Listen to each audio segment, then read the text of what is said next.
Welcome back to the IE427 Garage, everybody. We are continuing work on the Mk4 prototype from Texas, and it's more wiring.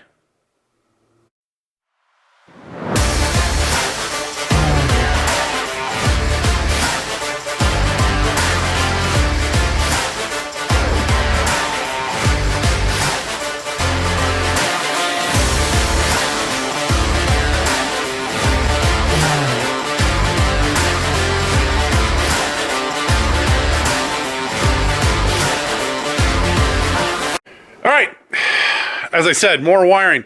I do have the car up in the air, so what I want to do is I want to start by showing you what I'm working on right now, and then we'll kind of backtrack because I've been doing stuff today and yesterday, and I want to make sure that I keep the owner kind of caught up on everything I've done. So let's dive under the car here, and what you can see is, of course, you can see our drive shaft loop. But right over here, we've got a grommet, and that grommet right there is where our seat heater wiring is going into the back of the cockpit.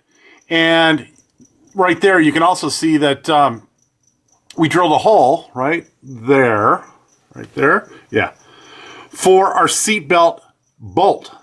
If you don't drill that seat bolt hole through, then what happens is you try to suck the seatbelt in. One, the bolts are too short, and two, all this work that you did to get that all that extra room inside by getting the pop rivets to pull tight against the 3/4 inch chassis rails is all for nothing because it'll suck it right back out. So we got that side in, and then we got this side in, and you can see just how close the wiring comes to our drive shaft loop. Now, if the drive shaft loop wasn't in here, it would still give the wire a good amount of clearance, so it wouldn't be in harm's way. But if the drive shaft ever let loose, or you broke, a U-joint, then, all bets are off. So a drive shaft loop isn't a bad idea, but the real estate in here is just so tight to start with, and you can see our seatbelt bolt hole is already there as well. So that's basically what I've been working on the last couple of days, and then up here you can see where I've got all of the seat heater wiring strapped along the chassis inside the tunnel here to get it up out of the way. So let me lower the car down, and then we'll go over some of the stuff that I've been working on earlier today and yesterday, and we'll get the owner and all of you caught up on what we're doing on the car. All right, so what I should have done to start with is, let's start back here. I should have dieted the wires out for our cooling fan. Now the ground has to stay because the ground feeds both the headlights and the marker lights and turn signals for both sides of the car here in the front. So the ground's got to stay. But we had a blue wire that was our fan power, and to me that wire is undersized. They've got that thing fused at 30 amps. And at 30 amps, that thing should be at least a number 12 wire, but it's a 14. And while the fan doesn't take that much amperage when it's running, the startup amperage on the SPAL fan that's provided by Factory 5 has been known to blow the 30 amp fuse. So when I use that wire, sometimes I'll go ahead and I'll use that green wire, the other wire that I pulled out as well, and wire that back to that 30 amp fuse just to give the wire a little bit of more capacity.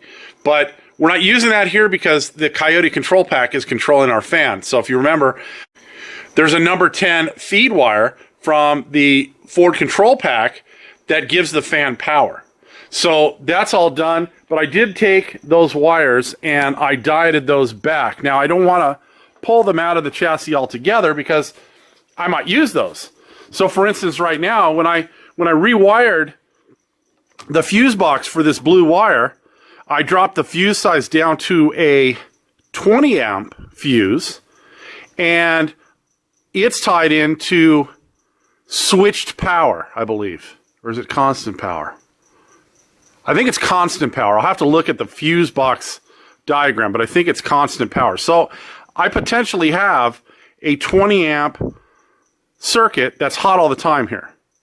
On the 25th anniversary car, I tied that circuit into a switch circuit because we needed that circuit for our seat heaters, I believe, because we had both seat heaters and a heater behind the dash.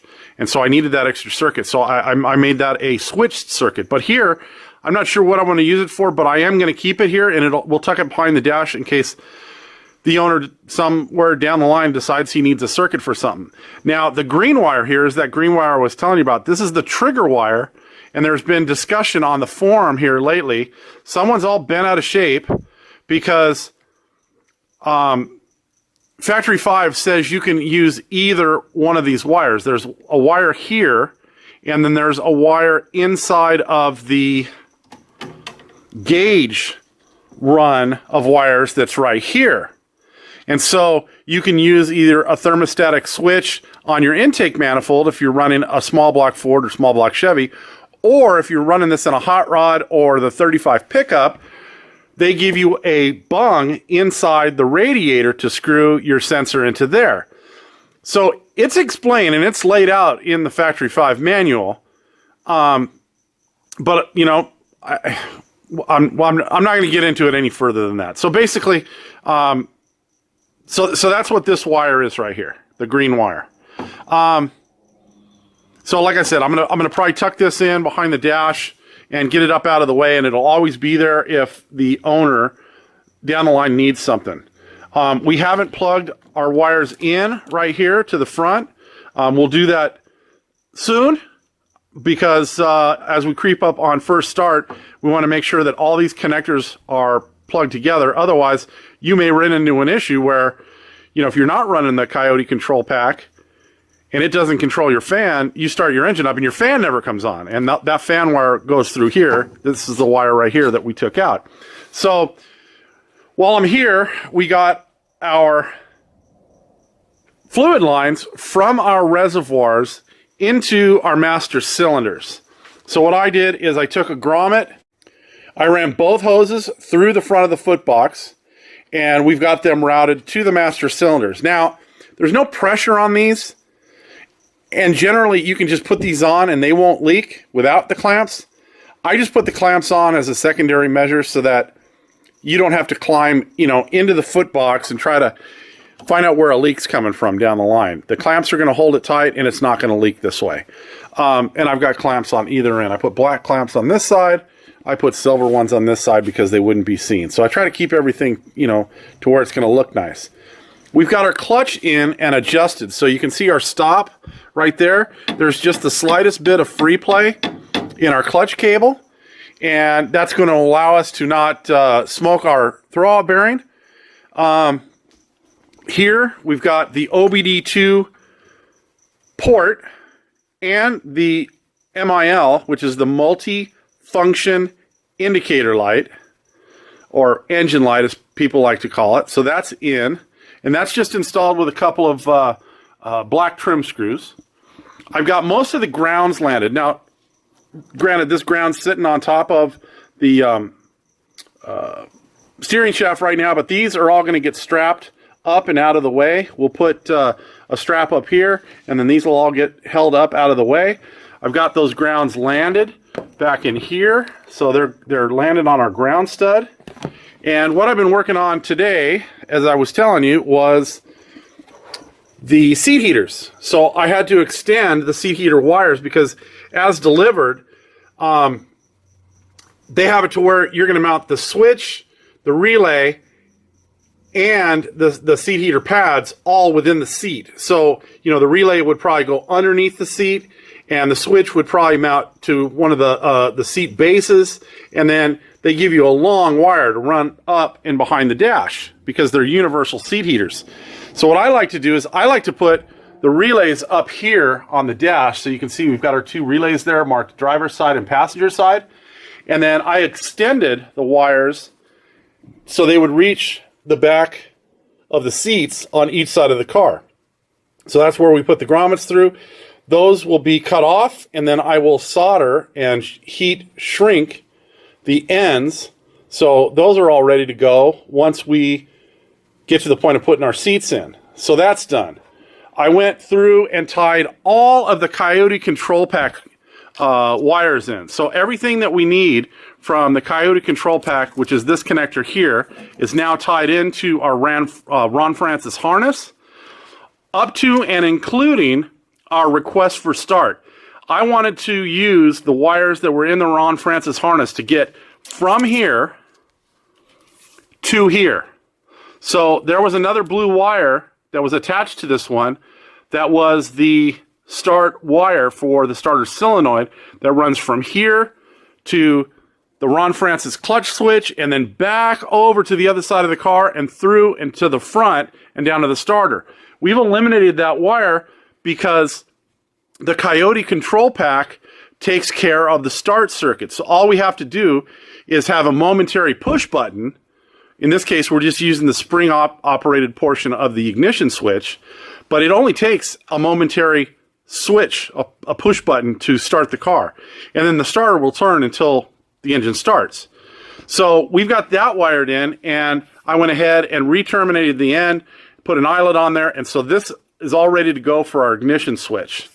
We've got our trailer light converter now all wired in. I think I was working on that on the last video, so that is all in with all of the weather pack connectors.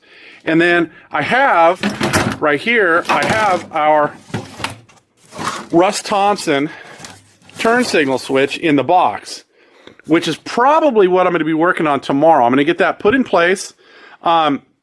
Make sure you read his instructions, because this bearing moves to the back of the switch, and then you have to shim the bearing to match the tube on the turn signal switch. If you don't do that, you're going to get a lot of binding in the steering shaft, and it's not going to operate properly. So make sure you shim it properly. I believe Russ even gives you some washers to use as shims inside the box. So we'll probably be working on that tomorrow. I've been doing a lot of de-pinning of connectors. So I've got my de-pinning tools right here. I think there's maybe 4 or 5 keychains worth of pin releases, 5. So what I've done where I need to is, for instance, we needed a hot wire in the trunk, and so I tied on here to the red wire, which is a constant hot that feeds the clock and the GPS speedometer. And I've tied those into what were our brake light wires to the back of the car. We did the same thing on the 25th anniversary car. The only thing different on this one that I did is I tied both wires together.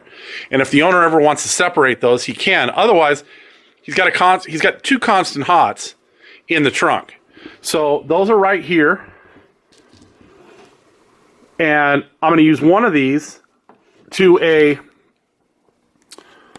tilt switch. People like to call them mercury switches because a lot of times that's what the switches have inside of them, is a little mercury liquid. But there are a ball bearing type too, and I think the one that I have over in the toolbox is the ball bearing type. They work really well as well. So either one of them work. And so what that'll do is, as soon as the trunk is raised, the lights will go on. I think we're going to use a different light here in the trunk. Factory 5 gives you an LED strip. It's like a self-adhesive strip of LEDs, and they give it to you to put under the dash for like lights, lights under the dash. And we like the lights that we use, which are the black license plate lights. They seem to put off more light. But here in the trunk, I think what we're going to do is we're going to use that strip, that LED strip, and we're going to use that adhesive to put it right here on the arch of the bow right there, and we'll attach that to our tilt switch, and then that'll give a nice glow of light when the trunk is opened up, so you can find what you're looking for if it's dark. We've got our fat mat going on. We have our trunk divider in here. That's the Breeze cubby that I think we talked about the last time. So the wall there is in. I've just got the bulb seal on there because I don't want to lose it. It was getting shuffled around on the truck, and I was tired of pushing it around, so I put it on there. Still waiting on my contact cement.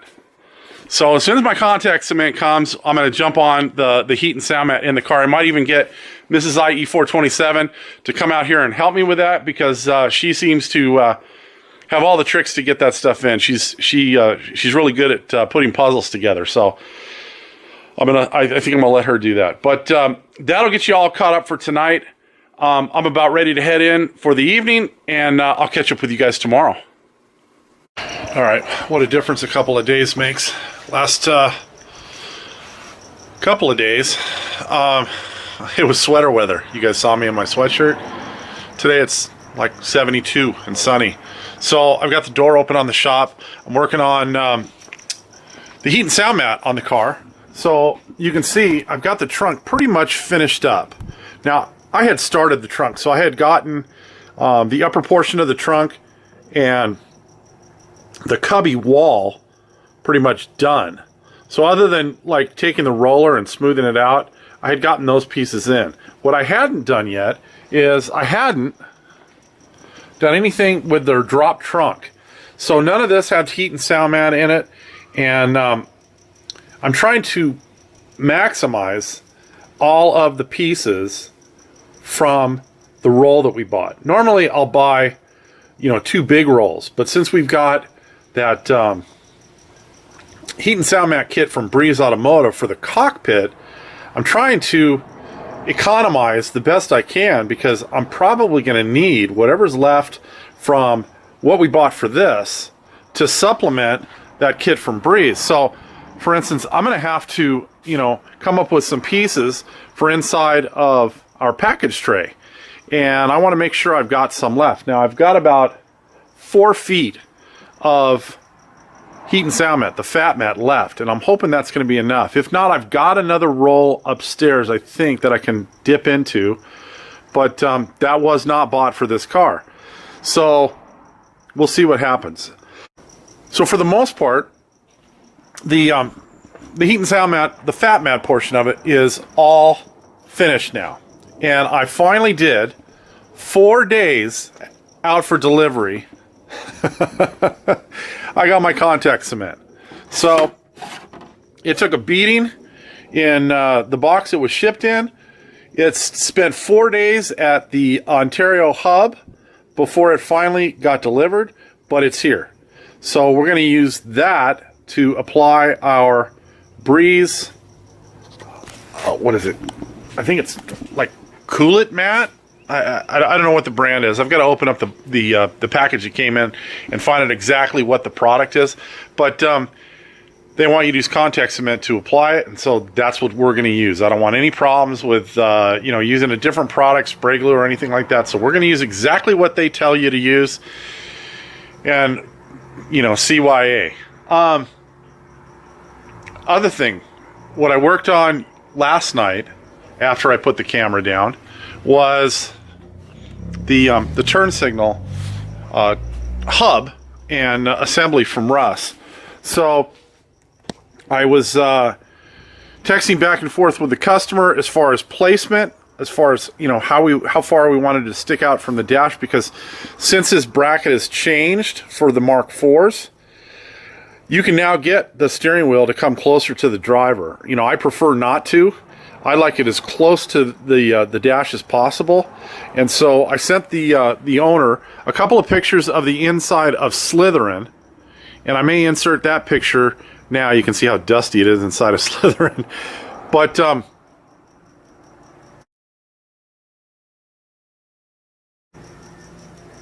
wanted to make sure that he knew exactly how far out from the dash the steering wheel was going to be. And no matter how you look at it, by putting the turn signal switch and Russ's machined hub, it puts the steering wheel closer to the driver. There's just no two ways about it. So we're trying to minimize that amount as much as we can to not make it impede on the driver any more than we have to. Now, if you're a smaller driver, it may not make a difference to you. You may want the steering wheel closer to you, but if you're a big guy like me and like the owner of the car, you need as much room as you can possibly get. So there's that. We did finish up our pigtails We got those all soldered on and got them all loomed and all finished up for our seat heaters. The last thing I need to do for the seat heaters is make a like a feed harness for them. So we cut the long pigtails of wire, and we use those to extend the secondary side of the power, so we can get those back behind the seats. But on this side over here, that's at the switch and at the relays, we've still got these power feed pigtails, and those plug in, and it makes the seat heaters serviceable. So if you want to be able to service them, you can unplug these and change out a relay or whatever. So one's cut a little bit shorter than the other, but what I'm going to do is I'm going to actually tie these two together, and then I'm going to take the heater circuit right here, and I'm going to use that to power our seat heaters. And then our ground wire, of course, is going to go right to our ground stud there. So you can see everything's really close. And when I put the relays in, I went ahead and added an extra cushion clip up there, just so that I have a place to strap my wires. So here are the two pigtails for our switches that have the indicator lights, and those will mount in our under dash panels. And then we'll get the harnesses hooked up to the relays and tied into the heater power, and then that'll be done.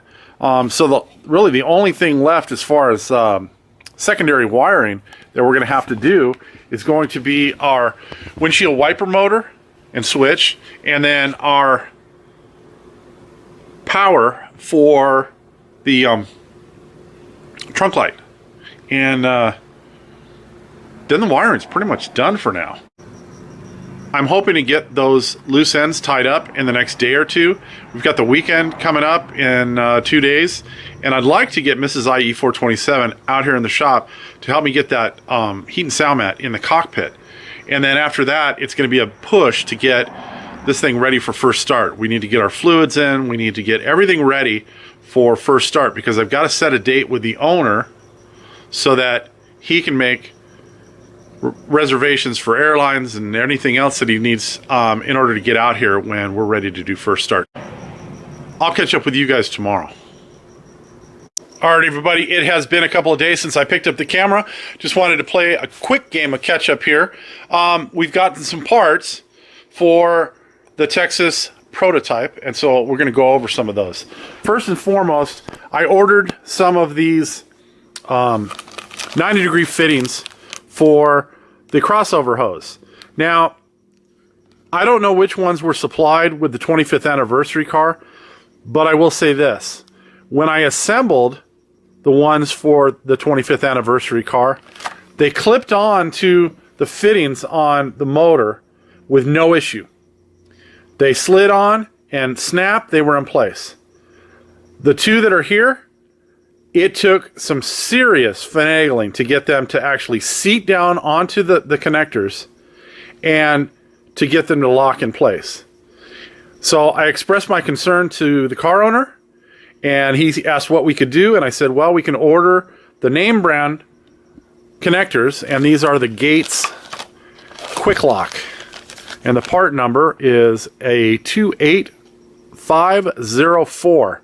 So it's for a 3/4 inch tube and a 5/8 hose. So we're going to replace those. I'll use the same hose, but we're going to replace the connectors. And so that part will be done. Our cooling system will be all wrapped up and ready for coolant. I'm waiting on filling the coolant system because I'm afraid I might have to remove the upper radiator hose to get our battery in. Now our battery, I don't know what it is with batteries and passenger car tires right now. The tire stores and the battery stores are just having the hardest time keeping up with either the need or use that they're seeing. It took us 2 tries at the battery store to get our order placed to get the Group 51 battery that we need for the front mount battery box. So I just got a call from the battery store this afternoon. The battery's in. We're going to pick that up tomorrow. So the battery is available now. And then I was just talking with one of my buddies today about tires, And whatever the most popular size tires are, they're just having the hardest time keeping in stock or getting ahead of so that they can keep some in stock. So, you know, we're still suffering from some supply chain issues. I don't know when we're going to get past this, but we're just going to have to work through it. Other things that we got for the Texas prototype is we got a grab handle. This is going to mount below the glove box. So it's this handle, which is a stainless piece that's been powder coated black, and then we've got these escutcheons that we're hoping will distribute the load or the force against the plastic dash. So what we're going to do is we're going to put these through the plastic dash, and then I'm going to have to make a steel bracket that's going to back that portion of the plastic dash, and then it's going to have to extend out and bolt into this 2-inch square tube so that it's nice and rigid, so that anybody using the handle is not going to rip the dash off of the car. So you can see I've got two of my mounting tabs in. I've got the one on this side and I've got the one over on that side. I've got the center one marked. I was just working on this when I picked up the camera, so I'm going to try to get that in tonight. The brake system is all ready to bleed. I've basically got all the brake lines landed. I've got all of the hoses from the masters to the reservoirs done, and so that's ready to go. All the other fluids are ready to go. We're ready to put our transmission fluid in the transmission.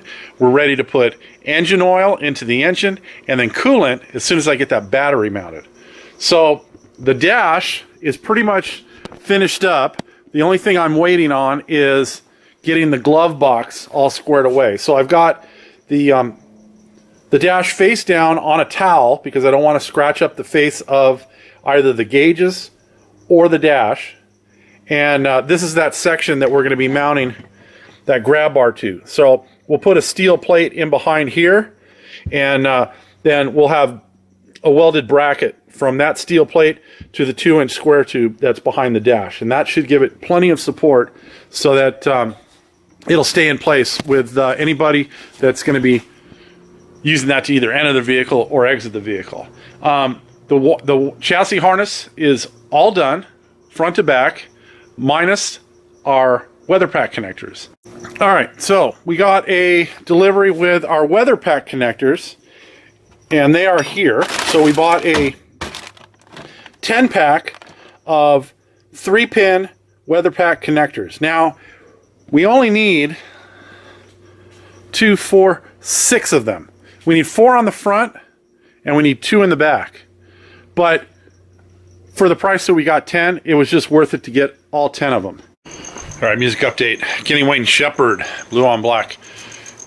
I got some lights. Ooh, no light. I got some lights for the foot box for each side of the car, and they're just about the same as the ones that we did in the 25th anniversary car.